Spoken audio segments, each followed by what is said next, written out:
TV is your education station. Some Martinsville residents are feeling disconnected after the school district issues a policy banning middle schoolers from bringing their cell phones into class. News 8's Adam Pinsker tells us why one mom is raising safety concerns. Bell Intermediate and John R. Wooden middle schools will now have to put their cell phones in their lockers and won't be able to retrieve them until school is out. The Martinsville School Board passed this policy last month, and one parent wasn't aware of it until the school year started last week. John R. Wooden 8th grader Wyatt Byington was reprimanded for carrying his cell phone during the first week of school. Oh yeah, my success teacher saw it in my pocket and I got in trouble. Last year, middle school students were allowed to have their phones on them so long as they weren't using them in class. Wyatt's mother, Tabitha Maxwell, didn't know about the new rule until staff sent out a note with her son last week.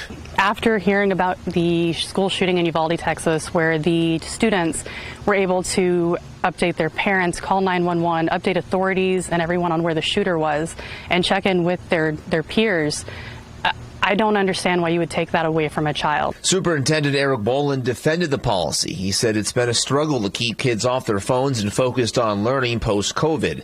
Other school districts have adopted similar policies. In an email to News 8, Boland said keeping students engaged and learning throughout the school day is just part of the push to keep cell phones out of the classroom. Bullying through social media, inappropriate recording of other students, and video chatting has negatively impacted schools due to the past availability of cell phones. I don't disagree. It is a distraction, but I don't see how them having it physically on them or in a classroom with them causes that distraction. Just set a firm set of rules about not having it out and follow those rules. Maxwell expressed her concerns to the board Thursday and started an online petition against the policy. She says phones are another layer of protection for kids and staff should there be an active shooter. I don't want to think about losing my child. I don't want to think about anyone losing their child, but the world we live in right now, if that's the only thing I get is the ability to say I love you and goodbye, I want it. The district says classrooms are equipped with phones and an intercom system should there be an emergency. Students and staff are also being trained on a safety app called Alice. Adam Pinsker, Wish TV, wishtv.com, and like us on Facebook.